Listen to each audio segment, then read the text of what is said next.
Halo teman-teman semuanya, jadi hari ini kita akan lanjut untuk pembahasan materi dari lab siang. Oke, jadi sekarang kita akan masuk ke dalam modul RMA atau Return Merchandise Authorization. Nah, jadi RMA ini kurang lebih mirip sama retur ya teman-teman. Tapi kalau misalkan RMA, dia itu ada aksi lanjutannya. Dimana ketika kita melakukan input dari RMA, dia itu terdiri dari dua tahapan. Yang pertama, kita harus input dulu penerimaan barang yang rusak dari pelanggan.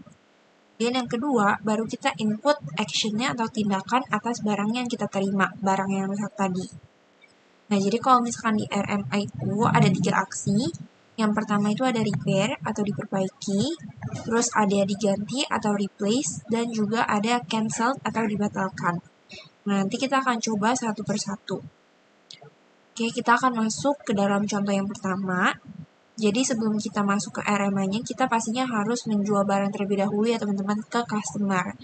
Makanya di sini kita bisa masukin transaksi pertama. Jadi di sini perusahaan itu menjual 10 unit tas pinggang. Berarti di sini kan kita jual secara tunai ya. Berarti kita langsung masuk ke sales invoice. Teman-teman bisa buka accurate-nya. Kemudian kita bisa ke bagian sales. Kemudian karena dia tunai, kita bisa langsung ke sales invoice. Nah, tadi kan yang membeli adalah PT Pelanggan 2. Nah, si PT Pelanggan 2 ini kita ganti juga ya nomor PO-nya sama nomor invoice-nya.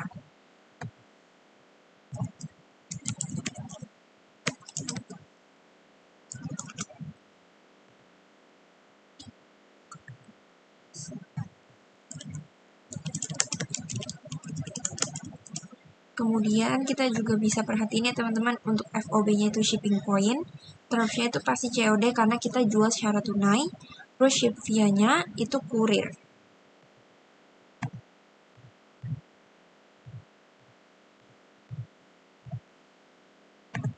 Dan kita masukin itemnya tas pinggang sebanyak 10 piece ya, atau 10 buah. Nah, nanti totalnya itu dia jadi 14.300.000. Nah, kemudian karena di sini tuh kita menjual secara tunai ya, pasti kita langsung menerima pembayarannya. Nah, makanya dari sales invoice tadi, kita bisa langsung ke bagian atas, ke bagian sales receipt. Nah, di bagian sales receipt ini kita bisa ganti untuk payment date-nya sama form number-nya. Itu jadi 1001, terus payment date-nya itu jadi tanggal tadi pada saat kita menjual, yaitu tanggal 12 bulan 10 2010. Terus check date-nya itu mengikuti dari tanggal payment date-nya, jadi tanggal 12 10 2010.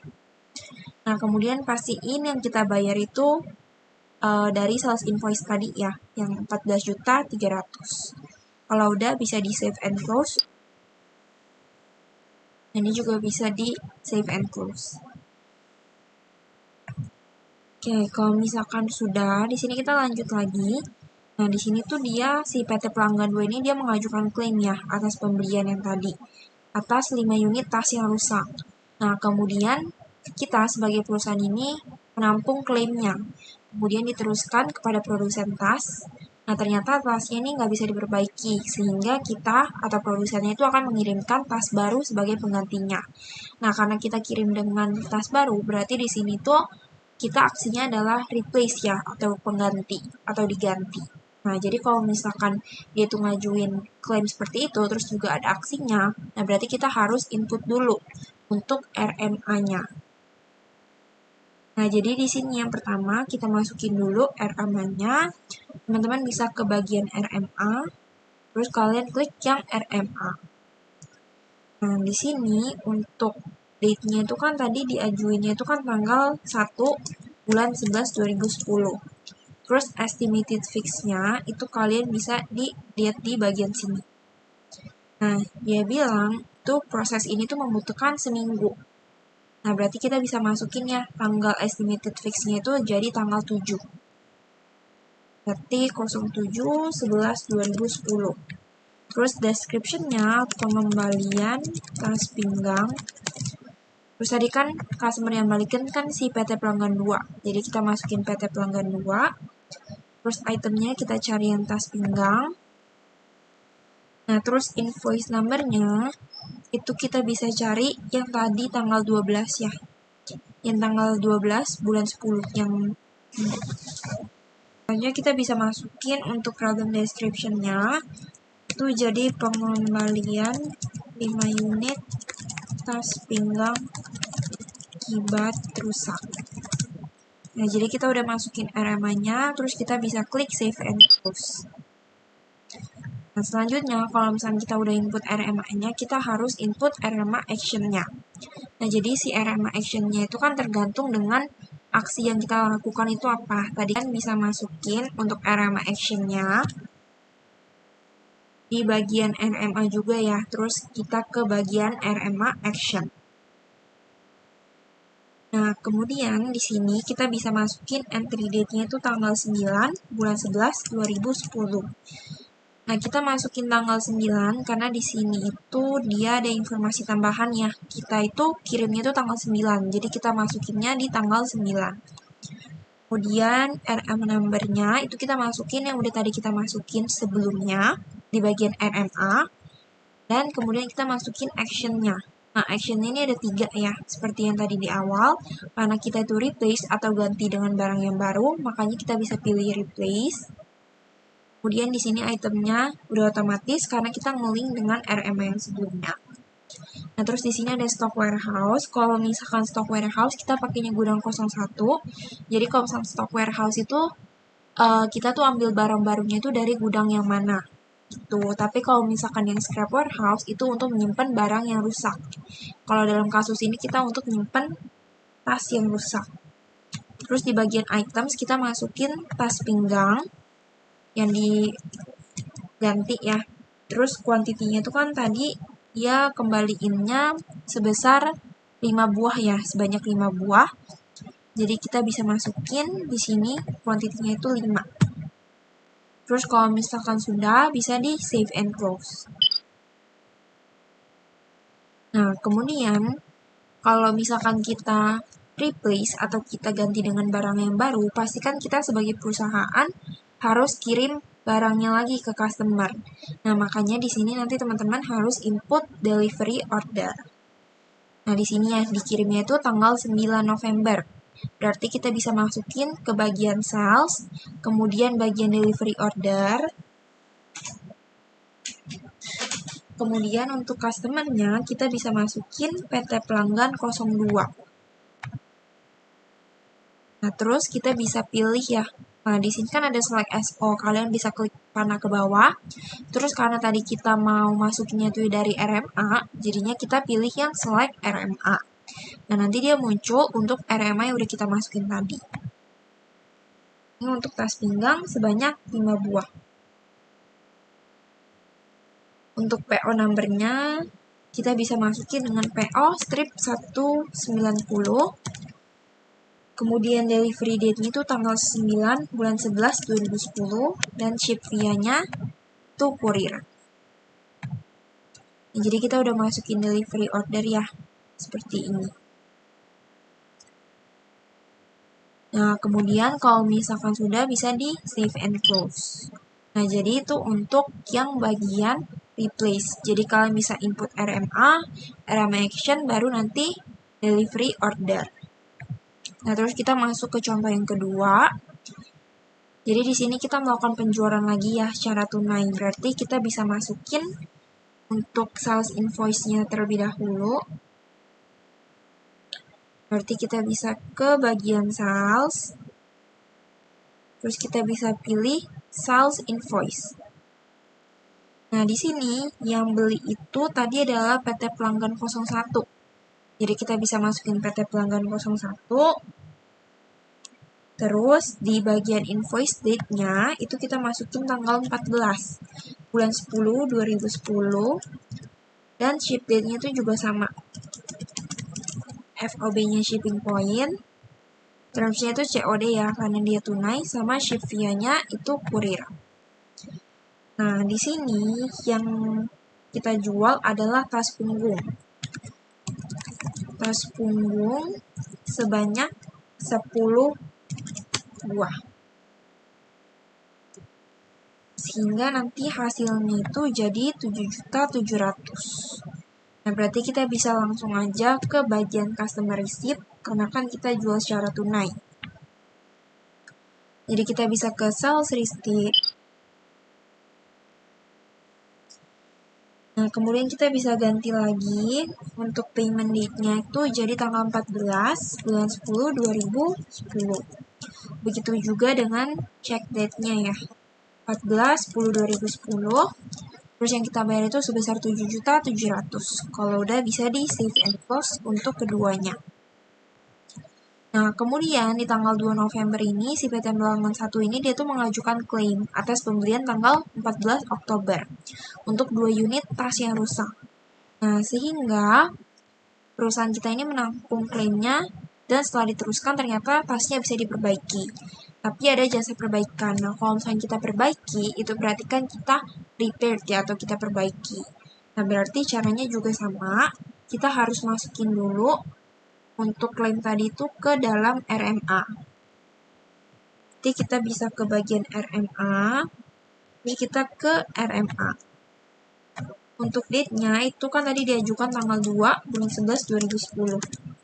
Terus estimated fix-nya itu juga seminggu. Berarti kita masukin 09 11 2010. Untuk description-nya kita bisa masukin pengembalian tas punggung. Dan customer name-nya itu si PT Pelanggan 01. Item yang dibalikin adalah tas punggung. Kemudian invoice-nya kita bisa pilih yang tadi tanggal 14. Baru kita masukin description-nya pengembalian 2 unit tas punggung. Kalau misalkan sudah, kita bisa klik save and close. Nah, selanjutnya itu juga masih sama, kita harus masukin action-nya terlebih dahulu.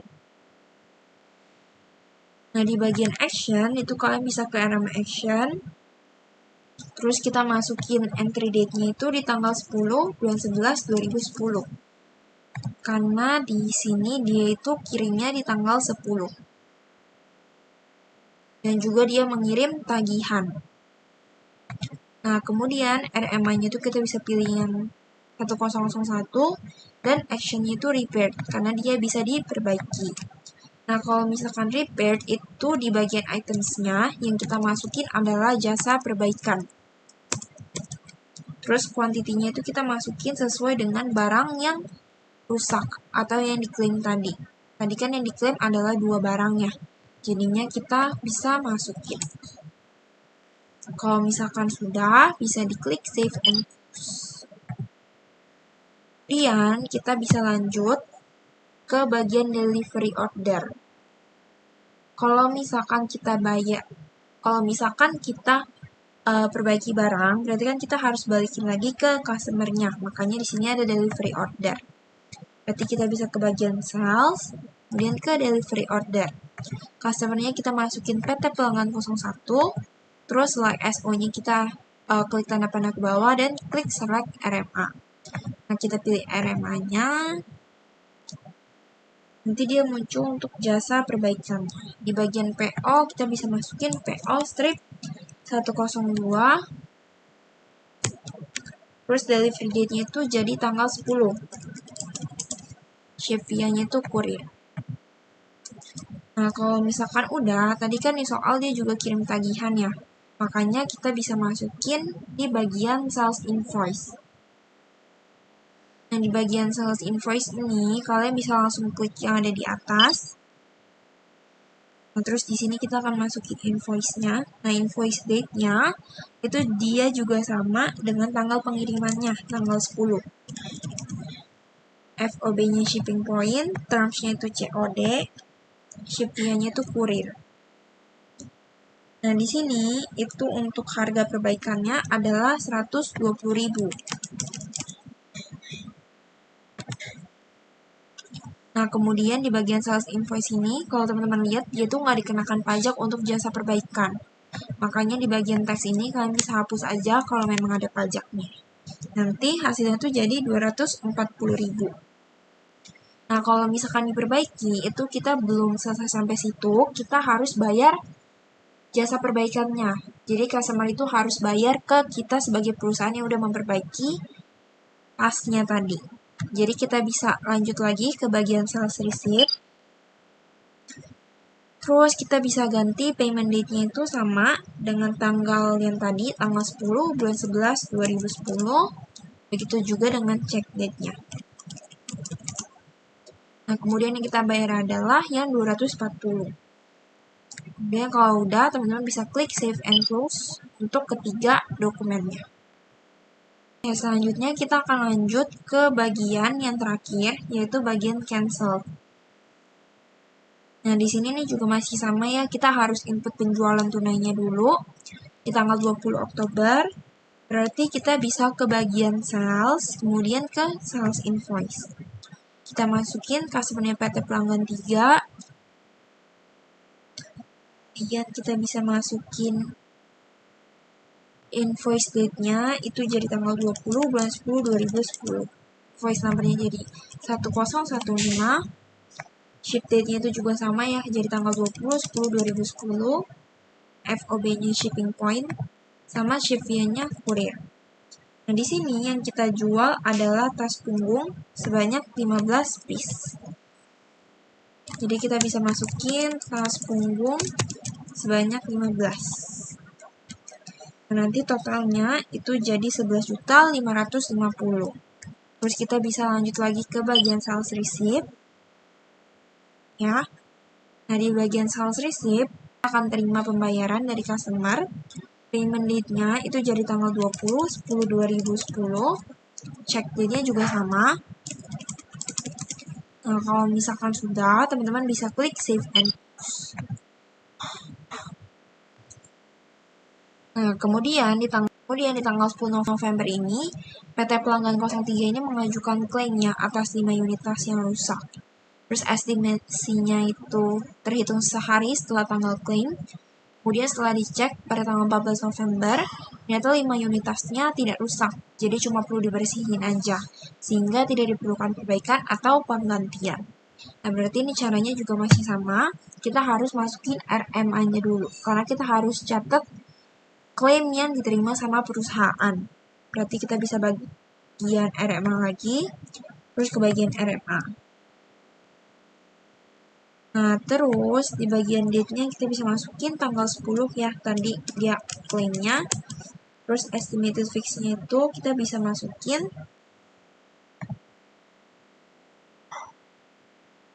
seminggu ya, seminggu terhitung sehari. Berarti kita bisa masukin di tanggal 17. Terus description-nya kita bisa masukin pengembalian tas punggung. Customer name-nya itu tadi PT Pelanggan 3, sama yang dibalikin adalah tas punggung. Terus invoice-nya itu yang tadi tanggal 20. Terus description-nya bisa diketik pengembalian 5 unit tas punggung. Dan kita bisa klik save and close. Nah, kemudian kalau misalkan dihitung tidak diperlukan aksi seperti perbaikan atau penggantian, kalau dia cuma di cancel doang, berarti step kita itu nanti akan berhenti sampai RMA action doang. Nah, jadi kita masukin dulu di bagian RMA action. Entry date-nya itu tanggal 14 2010. RMA number-nya itu yang tadi, yang tanggal 10. Nah, terus di bagian sini itu dia cancel. Nah, terus kalian nggak perlu isi lagi di sini karena nggak ada yang perlu kita ganti atau nggak ada yang perlu kita perbaiki. Jadi setelah itu bisa diklik save and close. Nah, jadi untuk RMA dia ada 3 ya. Kalau misalkan dia itu replace, berarti nanti teman-teman harus masukin RMA, RMA action, terus delivery order. Tapi kalau misalkan dia itu repaired, berarti teman-teman harus masukin RMA, RMA action, delivery order, sales invoice, sama sales receipt. Tapi kalau misalkan cancel, cukup sampai RMA action aja. Nah, ini ya actionnya yang tadi ada 3, terus stock warehouse, ini juga untuk ambil persediaan untuk mengganti barang yang rusak. Terus scrap warehouse itu untuk simpen barang yang rusak tadi. Kemudian di sini tuh ada komponen or service use, ini untuk memilih barang persediaan atau jasa yang digunakan. Terus kalau misalkan mau dihapus transaksi RMA atau mau di cancel, itu nanti berarti kalian bisa ke bagian list, terus RMA, terus bagian RMA. Terus kalian matiin filter by date-nya, nanti tinggal diklik delete aja. Selanjutnya kita akan masuk ke bagian ada deposit atau penerimaan kas atau bank. Nah, jadi kalau misalnya penerimaan kas ini kan dibagi jadi dua ya. Penerimaan kas untuk penjualan persediaan dan juga pelunasan piutang itu akan masuk ke bagian sales receipt. Jadi apapun yang berkaitan dengan customer atau pelunasan piutang itu akan masuk ke bagian sales receipt. Nah, selain dari penjualan persediaan dan juga pelunasan piutang, seluruh transaksi ini akan masuk ke bagian ada deposit. Jadi semua penerimaan kas selain tadi transaksi penjualan dan juga pelunasan piutang akan masuk ke bagian ada deposit. Ya, jadi di sini tuh ada contohnya kayak misalkan penjualan aktiva, secara tunai selain dari persediaan, terus juga ada pendapatan bunga dan juga pendapatan lain-lain. Nah, di sini kita bisa masuk ke bagian contohnya. Jadi di tanggal 1 Oktober ini si PT Obat Puyeng ini menerima pendapatan bunga sebesar 3 juta dari Bank BCA. Nah, karena di sini kita terimanya pendapatan bunga, berarti kita bisa masukin di bagian ada deposit. Nah, berarti kalau misalkan di bagian ada deposit, teman-teman bisa buka akuratnya, kemudian kalian bisa ke bagian cashback. Nah, terus di sini kalian pilih yang deposit. Nah, tadi kan di soal itu dia depositunya ke bagian kas Bank BCA. Berarti kita bisa masukin kas Bank BCA. Tanggalnya itu jadi tanggal 01/10/2010. Kemudian kita bisa masukin memonya menerima pendapatan bunga sebesar 3 juta dari Bank BCA. Nah, kemudian di bagian account-nya itu kita bisa masukin dengan pendapatan lain-lain sebesar 3 juta. Dan jangan lupa klik kalkulator. Nah, jadi di sini yang kita masukin itu cuma di bagian kreditnya aja. Karena kalau misalkan ada deposit, dia itu udah otomatis depositnya itu ke bagian kas atau kas Bank BCA. Jadi tergantung. Nah, jadi nanti dia kalau misalkan kita lihat di jurnal, nanti di debitnya itu kas Bank BCA, terus di kreditnya itu pendapatan lain-lain. Seperti itu. Kalau udah bisa diklik save and close. Oke, selanjutnya kita akan masuk ke bagian jurnal penyesuaian. Nah, jadi jurnal penyesuaian ini kurang lebih sama yang di perusahaan jasa. Tapi kalau misalkan penyesuaian ini di perusahaan dagang itu kita bagi jadi dua.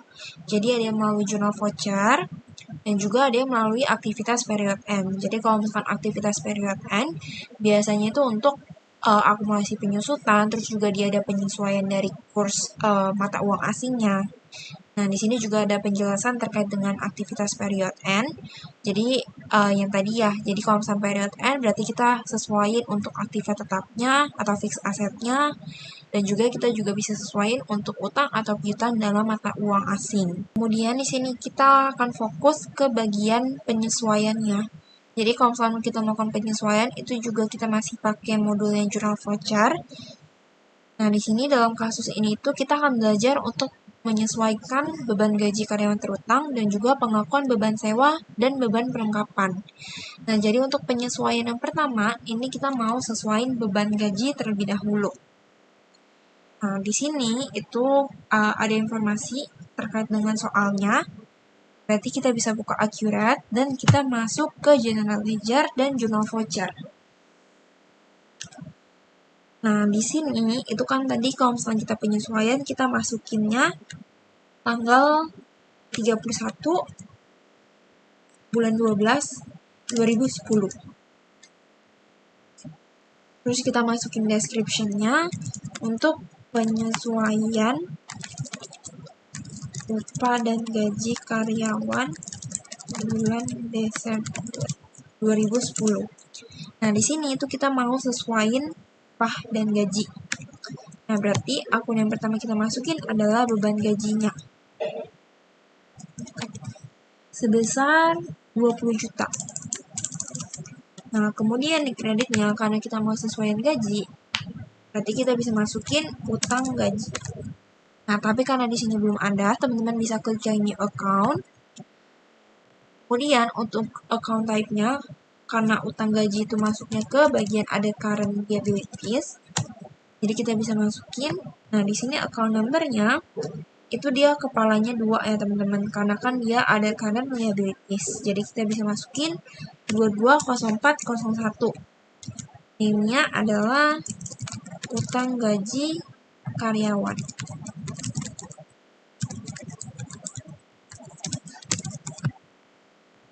Nah, kalau misalkan udah bisa diklik save. Bisa diklik oke. Nah, nanti dia bakal muncul untuk akun utang gaji.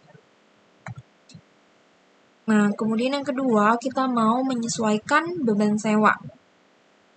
Jadi teman-teman bisa klik save and new. Oke, untuk di soalnya, jadi si PT Obat Puyeng ini, dia itu pada tanggal 1 Oktober, dia itu membayar sewa gudang sebesar 12 juta. Nah, dari nilai tersebut yang bisa kita akui adalah 3 juta sebagai beban sewa, bukan 12 juta, karena periode sewa ini masih menyisakan waktu 9 bulan dari tanggal 31 Desember 2010, tanggal penyesuaiannya. Nah, berarti kalau misalnya kita mau dapetin angka beban sewa ini sebesar 3 juta, teman-teman bisa bagi aja. Jadi 12 juta kalian bagi dengan 12 bulan. Jadi nanti dapat hasilnya tuh 1 juta. Kemudian dari Oktober ke Desember berarti kan 3 bulan. Berarti 1 juta dikali sama 3 bulan. Jadi dapat hasilnya itu 3 juta. Nah, ini untuk jurnal vouchernya. Berarti kita bisa masukin di bagian jurnal voucher, tanggalnya ini juga kita ganti. Kemudian description-nya itu jadi penyesuaian beban sewa gudang. Nah, ini juga akunnya kayak biasa, yang kita sesuaikan berarti beban sewa sebesar tadi 3 juta. Dan juga di kreditnya itu kita sesuainya sewa dibayar di muka. Jadi di sini kita akuin untuk beban selama 3 bulan. Berarti kalau misalkan udah, teman-teman bisa klik save and close. Nah, jadi itu untuk pembahasan terkait dengan jurnal penyesuaian. Mungkin video kali ini sampai sini aja. Makasih teman-teman.